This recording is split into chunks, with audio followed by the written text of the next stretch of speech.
Bueno, en esta oportunidad el tema que se ha asignado es acerca de todo lo referente a la bioseguridad cuando nosotros vamos a enfrentarnos a un paciente COVID-19. Cuando nosotros hablamos o hacemos referencia acerca de qué es la bioseguridad, podemos tomar la definición de la OMS desde el 2005, en el cual se dice que son unos conjuntos de normas y medidas para proteger la salud del personal frente a diferentes riesgos, como pueden ser riesgos biológicos, químicos, físicos, a los cuales uno puede estar expuesto y que es secundario al desempeño de las funciones y en cuanto al contacto con los pacientes y de igual manera con el medio ambiente.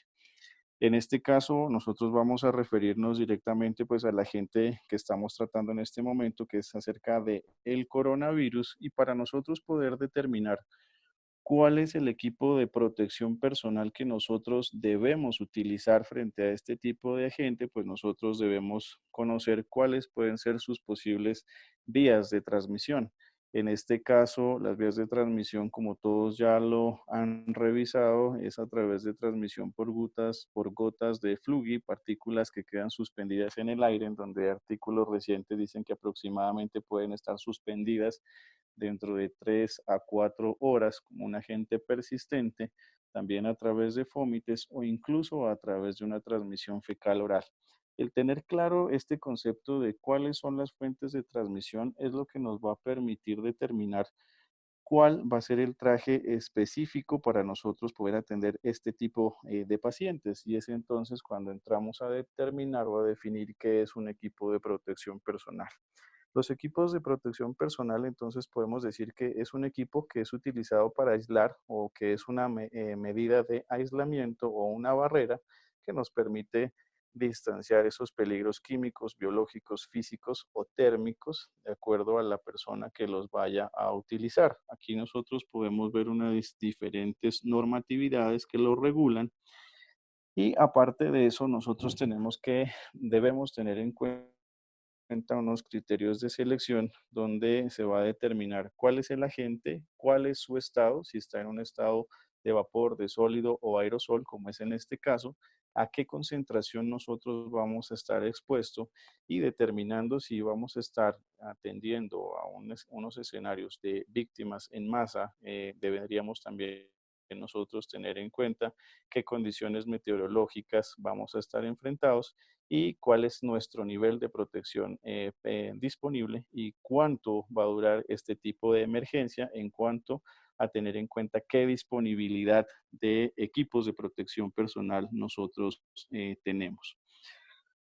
¿Qué otras de las cosas son importantes a tener en cuenta? ¿Cuál va a ser la vía de ingreso al organismo? En este caso, si es por inhalación, si es por ingestión, si es por absorción. Y tener en cuenta que existen múltiples factores adicionales en cuanto al entorno hospitalario en el que nosotros estamos inmersos, de tal manera que cobra bastante importancia el ambiente en el que el paciente va a estar hospitalizado, las zonas que están dispuestas para estos pacientes, el tráfico por donde nosotros vamos a disponer, trasladar este tipo de pacientes, el equipo con que va a contar el personal de salud, el personal médico, el personal de enfermería, el personal auxiliar como tal y los equipos de protección personal pues completos que miraremos más adelante. Entonces, frente a estos equipos de protección personal, nosotros vamos a encontrar diferentes niveles de protección. La OMS y la CDC exponen tres tipos de niveles de protección, donde en la última semana el CDC ha sacado o ha sugerido unos protocolos que principalmente recomiendan el nivel tipo 1 o nivel tipo 2, pero este tipo de niveles está recomendado para cuando nosotros vamos a atender estos pacientes sin tener un contacto directo con respecto a algún tipo de procedimientos o de secreciones y que podríamos utilizarlo en algún momento en que necesitemos trasladarlo en alguna parte o alguna dependencia de las instituciones hospitalarias. Para fines prácticos, lo que nosotros vamos a centrarnos en este momento es el nivel 3, que es el nivel que nosotros vamos a tener en las unidades de cuidado intensivo. ¿Por qué? Porque estamos en contacto directo con estos pacientes y donde vamos a estar expuestos mucho más en cuanto al hacer el abordaje de vía aérea, en cuanto a hacer diferentes procedimientos como las invasiones pues, o la realización de medios invasivos para para determinar pues el estado hemodinámico o el estado clínico en el que se encuentra este paciente. Entonces, ese es el nivel que nosotros vamos a tener en cuenta, el nivel de protección 3. Estos equipos de protección personal llevan una serie de recomendaciones donde absolutamente todos los protocolos coinciden para poder realizarlo de una manera efectiva. Como bien mencionaba el doctor Carrizosa, la idea es que estos equipos de protección personal, uno tiene que iniciar el donning o la puesta del equipo siempre en compañía y esa otra persona va a ser el testigo, por decirlo así, de que cada uno de los pasos que se han consignado en las listas de chequeo se cumplan a cabalidad, porque dependiendo de esto será poder entrar desde una zona limpia, que no está contaminada, hacia la zona sucia donde está o zona contaminada donde está este paciente. Entonces, este protocolo que ustedes miran es el que planteó la CDC, pero este es para el nivel de protección 1 y nivel de protección 2, donde básicamente la recomendación que nos hace es una protección respiratoria, una protección ocular y una protección de contacto con respecto al uso del doble guante. Sin embargo, cuando nosotros hablamos del nivel de protección 3, los trajes que nosotros vamos a utilizar son los overoles antifluidos, tal vez el más conocido son los tipo Tyvek, donde, como ustedes pueden ver en la pantalla, son overoles completamente cubiertos que llevan polainas, un cobertor o una capucha, que lo que permite este traje es que quede la menor cantidad del cuerpo expuesta al medio posible y que son completamente, nos van a brindar protección frente a diferentes patógenos o diferentes partículas líquidas, en este caso pues aerosoles y que es también unas diferentes fibras que van a ser impermeables a líquidos. Cuando nosotros entonces hablamos de estos equipos de protección personal, pues nosotros ya identificamos cuál es el patógeno, cuál es el reservorio, cuál va a ser la vía de transmisión, cuál va a ser la puerta de entrada y cuál va a ser el posible hospedero, que en este caso, si nosotros no contamos con el adecuado uso de estos equipos, pues seremos nosotros un hospedero. ¿Qué es lo que se busca? Que haya unas precauciones estándar en cuanto al ambiente en el cual me encuentro inmerso en la atención de estos pacientes, que hayan unas precauciones de contacto, unas protecciones a nivel ocular y en cuanto al ambiente, por lo que les mencionaba de manera previa, que son partículas virales que pueden quedar suspendidas en el ambiente aproximadamente unas 3 horas. ¿Qué es lo fundamental? Que en el proceso de tanto de puesta de este traje como de retiro, siempre debe haber una lista de chequeo donde el testigo o donde mi pareja va a estar haciendo la verificación de cada uno de los pasos que nosotros vamos a cumplir en cuanto a la puesta de estos trajes. De tal manera que si ve que lo estamos haciendo de alguna manera inadecuada, entonces tiene que darnos la alerta de que tenemos que parar, hacer una pausa y volver a repetir ese paso. Esto en cuanto al procedimiento del donning, que es la puesta, como lo mencionó el doctor Carrizosa, y el doffing, que es el retiro de estos trajes. Entonces, aquí en estas gráficas, ustedes pueden ver en el país, y si montamos unos corredores de descontaminación húmeda, tendríamos que estar asegurando un determinado caudal o un determinado litraje de solución descontaminante para que no genere daño sobre el traje, ocasionando alteraciones a nivel de penetrancia y de saturación de las fibras de ese traje. Dentro de esas limitaciones en el uso de estos trajes, nosotros vamos a encontrar unos trastornos ocasionados por el calor. Es claro que el colocarnos estos trajes generan algo que se llama el estrés térmico, Aproximadamente en algunas revisiones lo que se dice es que a las 250 minutos a 300 minutos vamos a encontrar unas temperaturas aproximadas entre 39 a 39,5 grados centígrados, y eso utilizando el overall que les indiqué, el tipo Tyvek, que es el que menos estrés térmico produce. Si estuviéramos hablando del sistema de purificación de aire o niveles de mayor protección, como son los tipo encapsulados, como son los Saratoga o como son los Aranex, entonces estaríamos hablando de que perfectamente cerca de 200 minutos estaríamos encontrando temperaturas superiores a los 40 grados centígrados, lo cual estaría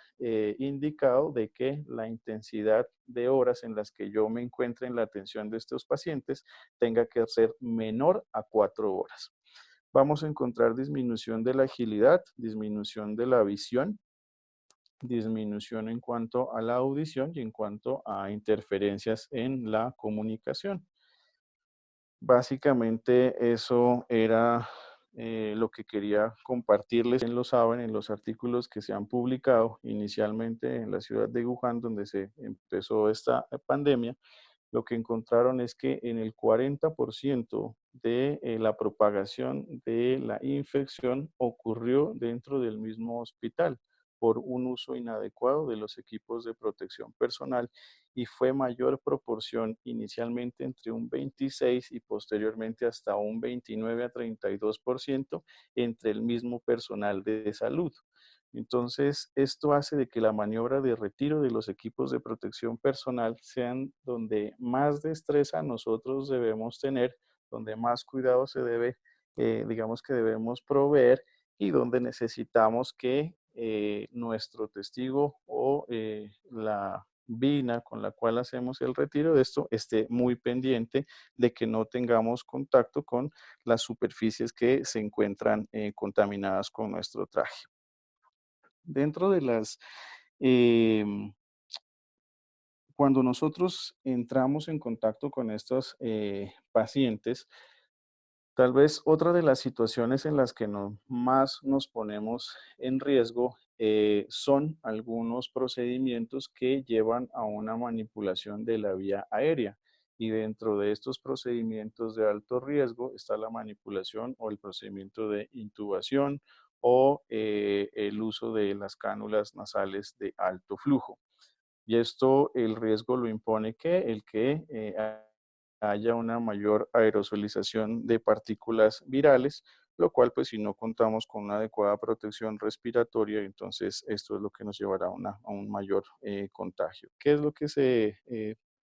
recomienda en esta situación? Es que haya el uso de equipos de protección personal, que el protocolo como tal esté establecido, que sea un protocolo claro y que sea un protocolo que tenga una lista de chequeo que esté verificada en todo momento y que siempre sea supervisado.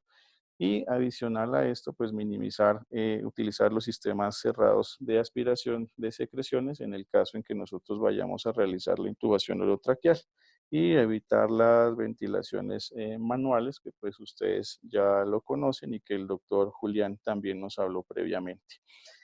En estos procedimientos de intubación orotraqueal, aparte del sistema o del nivel de protección 3 o que les he hablado previamente, ¿qué es lo que se recomienda en muchos artículos? Son los sistemas de purificación de aire, que obviamente ofrece una mayor seguridad, pero como ustedes pueden ver en la gráfica, si bien ofrece una mayor seguridad respecto al personal, pues también ofrece una serie de limitaciones en donde la visibilidad es una de ellas, la agilidad y la destreza para mantener o para utilizar los diferentes equipos que requerimos para el abordaje de la vía aérea, y adicional a esto el estrés térmico. Entonces, aquí en esta gráfica podemos ver cuáles son las ventajas y desventajas, y dentro de las desventajas pues está el estrés térmico, la pérdida de cierta agilidad o destreza al utilizar el equipo que nosotros vamos a requerir. Y adicional a esto, si nosotros utilizamos estos equipos de protección o de purificación de aire, esto requeriría que nosotros montemos unos corredores de descontaminación húmeda, pero estos, como sabemos, en muchas de las instituciones no sería posible. Adicional que el montar estas zonas de descontaminación, si bien podríamos hacerlos con un corredor de descontaminación seca utilizando hidróxido de calcio, ese no lo tenemos disponible en el país, y si montamos unos corredores de descontaminación húmedo, tendríamos que estar asegurando un determinado caudal o un determinado litraje de solución descontaminante para que no genere daño sobre el traje, ocasionando alteraciones a nivel de penetrancia y de saturación de las fibras de ese traje. Dentro de esas limitaciones en el uso de estos trajes, nosotros vamos a encontrar unos trastornos ocasionados por el calor. Es claro que el colocarnos estos trajes generan algo que se llama el estrés térmico. Aproximadamente en algunas revisiones lo que se dice es que a las 250 minutos a 300 minutos vamos a encontrar unas temperaturas aproximadas entre 39 a 39,5 grados centígrados, y eso utilizando el overol que les indiqué, el tipo Tyvek, que es el que menos estrés térmico produce. Si estuviéramos hablando del sistema de purificación de aire o niveles de mayor protección, como son los tipo encapsulados, como son los Saratoga o como son los Aranex, entonces estaríamos hablando de que perfectamente cerca de 200 minutos estaríamos encontrando temperaturas superiores a los 40 grados centígrados, lo cual estaría indicado de que la intensidad de horas en las que yo me encuentre en la atención de estos pacientes tenga que ser menor a 4 horas. Vamos a encontrar disminución de la agilidad, disminución de la visión, disminución en cuanto a la audición y en cuanto a interferencias en la comunicación.